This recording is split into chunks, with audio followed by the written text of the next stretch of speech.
We are back on Morning Line. Our guest, Davidson County Sheriff Daron Hall, taking your phone calls. Good to have you on. Lots of topics we're touching on and your thoughts. Let's go next to Alan. Alan, good morning. Hi, Alan. Yes.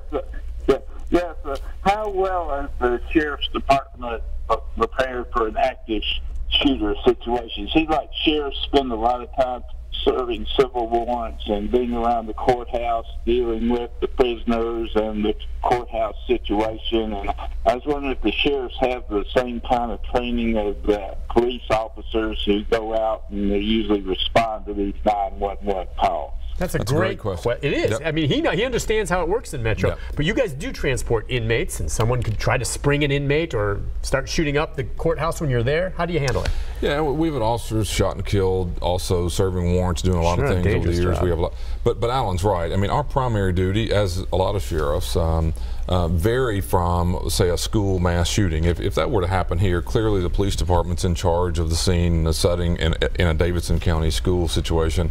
And then obviously you have federal law enforcement. We have response teams as well that are a part of a emergency response for the police department. But we would be under their direction in any mass shooting like that.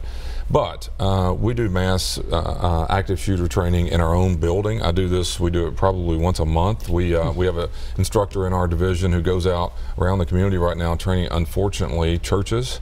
You know, our agency, whether it's because we have inmates who are coming and going, or we're serving warrants, or quite frankly because we have 1,000 employees, and unfortunately that employee is just as likely. You could be a target. We know about schools. Right. We know about churches. We've had some experts, and they were so gracious and good, from the Metro PD come here in this very studio, and we had a gathering to talk about what happens if, God forbid, someone targets a TV station. Yes. And if you don't think a TV station is a target, I mean, that's another one. Anyone can really be a target. But good. Okay, well, let's go to Danny. Danny, good morning. Hi, Danny. Hi, good morning, Nick. Good morning, Sheriff. How are you doing? Good morning, Danny. I think that the caller before me kind of touched on what I wanted to ask. A couple of things I wanted to say is the jurisdiction or the function of the Sheriff's Department. I know that you all take care of the jails and the courthouses, and you serve civil warrants and stuff like that. Is there ever a time that the Sheriff's Department would be called to assist the Metropolitan Police Department? Yeah, it's a great question. Yeah, we do that. We have what you would call, or I call, a SORT team, Special Operations Response Team, very similar to a SWAT team. Primarily its functions are on our campuses when we have events, but under the Office of Emergency Management in Nashville, we are connected to them on a regular basis. The flooding, we'll be out with the police department and them. Any special event, marathons to searching for dead bodies to, I mean, we're doing a lot of activity with the police department. I want to be real clear though, we're under their direction. We're not out doing that kind of rogue on our own. Someone doesn't call us and say, hey, let's go looking for something. We work as a response team with them. You have a good working relationship with Chief Anderson? Yeah, we have a really good, and if I will ever forget, my father's best friend in high school was Butch Kirshner, who was the chief of police back when I remember him. He was there just when I started here. Yeah, I was a very young guy at the time in the sheriff's office, but I became the chief deputy, and I was the #2 guy. He was the chief of police, and he was a friend of my family, and really probably one thing that changed a lot for the sheriff's office in Nashville was in 1995 when Jerry Newsom was shot and killed.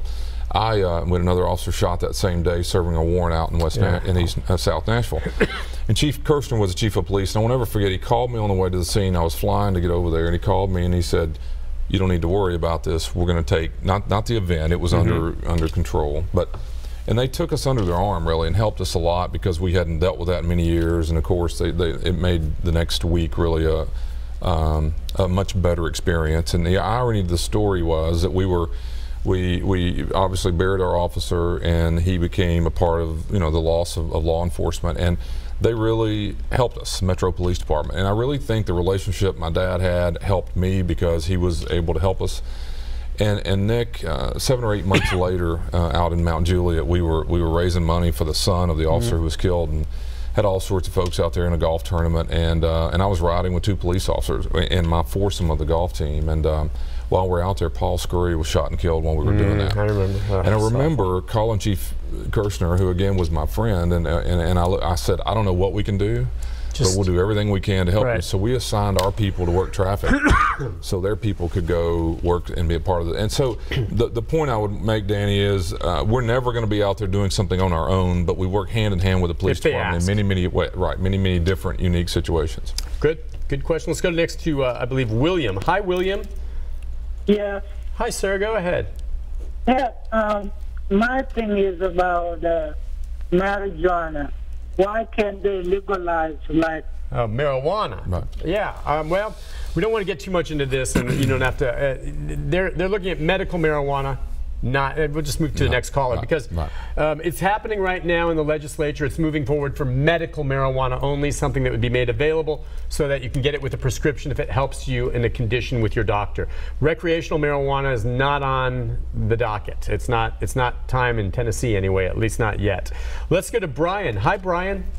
Hey, good morning. I told you that the key to getting it, the great thing about being a supermajority state is you get something out of committee. It's once you get it out of subcommittee and the committee, it's all Republicans, so it's definitely going to pass.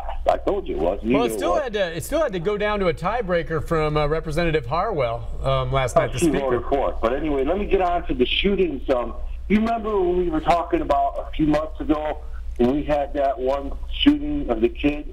It was before the mass shooting happened, and you and I were talking about it. I said, hey, these high schools, and it wasn't the mass shooting, it was gangbangers or like kids in gangs. And I want to know what the sheriff thinks about the kids in the gang situation and how many. I drive by that little tiny red brick thing that they keep the kids in by the stadium, and that's bizarre, old man. Well, that's the Juvenile Justice Center there, and it's actually a nice building. It's too small. It's in the wrong place. Always been too small and in the wrong place.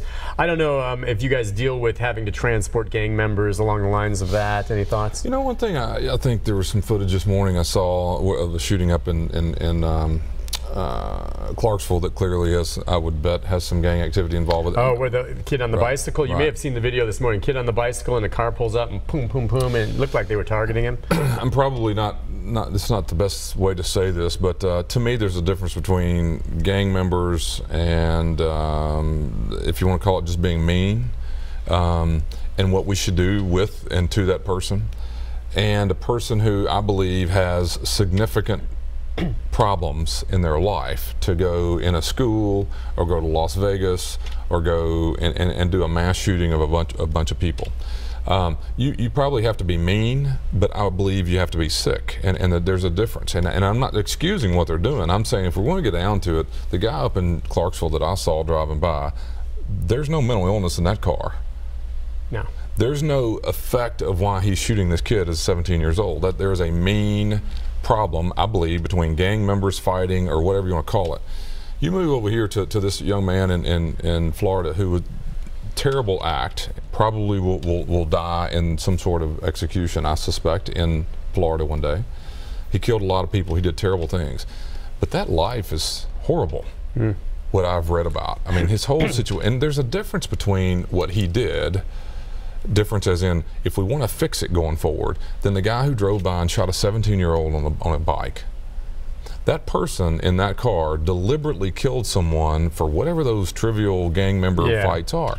This situation in Florida, at least what I know, you know, his mom and dad, I guess, had both died. He had no life. He'd been in all sorts of different trouble. I'm not suggesting he needs to be excused for what he did at all.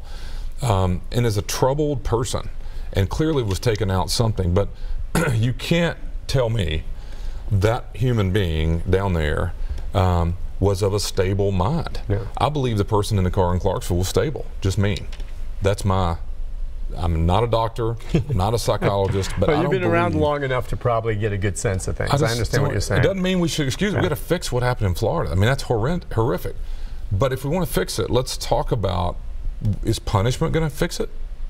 No. We need to punish because of what happened. But my point is, the next kid who's 15 or 16 or 17 years old that's in the state of mind the kid is in Florida, that's one thing. The kid who just drove by in Clarksville and shot someone on a bicycle, I think punishment is the appropriate action, because I don't believe there is a reason why you did that other than you're mean or I'm going to do this to you individually. These people that are oftentimes, you know, bullied, left out of school, I'm not excusing it, But the reasons why they act out. No, you're saying that it can be rooted. prevented. I mean, I don't see how really we would have had a shot at preventing the shooting that happened in Clarksville. You know, they're doing it and late at night and boom, bam, nail him. Okay, but as we've heard, the case is in Florida now, and this is a big part of the investigation. How many red flags, warning calls were made, and for whatever reason by the FBI and local law enforcement were ignored when if just one person took a moment to investigate and maybe pull this kid out, or at the very least take that gun away from him somehow and get him some mental treatment, it never would have happened. The warning flags were there. There's just no disputing that. Let's go to Kay.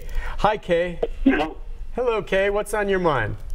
Yes, I want to ask a question, but I want to tell you the situation first. There's 7 and 8 year old little boys at school, and the one little boy said he was beat. This other little boy was beating up this one little boy. So this one little boy pulls him off and says, "If you don't stop, I'm going to beat you up." Well, the little boy pulls out a pencil and stabs him about 6 or 7 times in his hand. And the school don't want to do anything about it. And I want to know if there's something that can be done. Okay. Wow. Yeah, well, hey, I mean, we always talk about complaining to the principal and stuff. I've always thought, and I thought about this with my son, if someone attacks, and that, what she described, comes to the level, for me, of assault, if there's evidence of it, I mean, you can let the school handle it, you can complain and all that, but I'm taking my son down to the PD, and I'm taking out a criminal warrant for that kid. I mean, you can report that. That raises the level, not just of school hijinks or whatever. That's an assault, if it happened, and could she do that? Sure. I mean, I'm not judging anybody. I'm not saying it's right or wrong, but I mean, the director of schools in Williamson County was charged with assault for escorting. I don't know what it would look like. We don't know. Out of the school building. Well, if my son is being, I think I wrote the word stabbed. Stabbed in the hand with a pencil. I couldn't hit. I think she said it was a pencil and was stabbing. I mean, clearly, if the director of schools can be charged with assault for escorting, whatever that looks like, then surely to God you would want to at least get in front of someone and document that this person who is stabbing somebody doesn't need to be in the school system. Yeah, it just gets to the heart of bullying and dealing with. She was talking about pretty young kids there. There's some youngsters, but yeah, file a police report and stay on the principal. Go after it. But sometimes things happen. I just glad it was a pencil, not a knife or a gun that he pulled. I mean, gosh, and that's sad to say. Let's go to James. Hi, James. James. Yeah. Yeah. Hi, James. What's on your mind?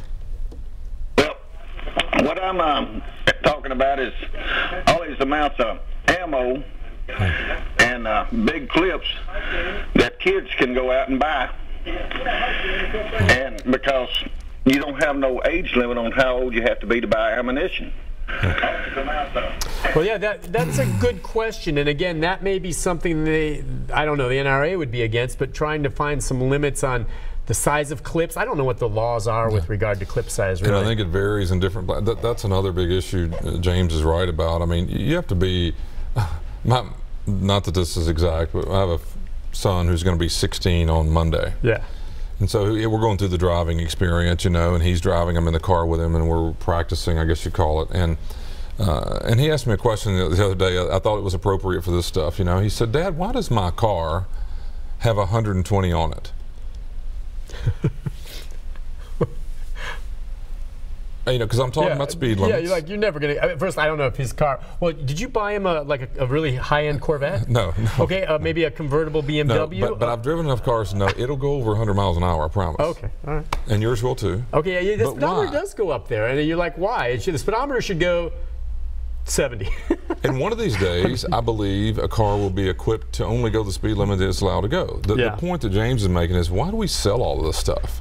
Why do we have weapons that are extreme, and the amount that you can buy? Can't we be reasonable about what are you using it for? Why do you need 120 on your speedometer if the speed limit will only let you go 65? Yeah. And it's a pretty innocent question, but the truth is, why are we selling magazines? I mean, I just I don't know. I don't see the purpose of. Well, because gun collectors think they're neat and they can go out and shoot without having to reload. Yeah, I think someone wrote recently that if you need, 400 clip magazine to kill deer, then you're not a good shot. So you need to quit deer hunting. Well said. We'll take a break. We'll come back. Our final segment. More calls, more comments for those of you following us on Facebook at newschannel5.com right after this.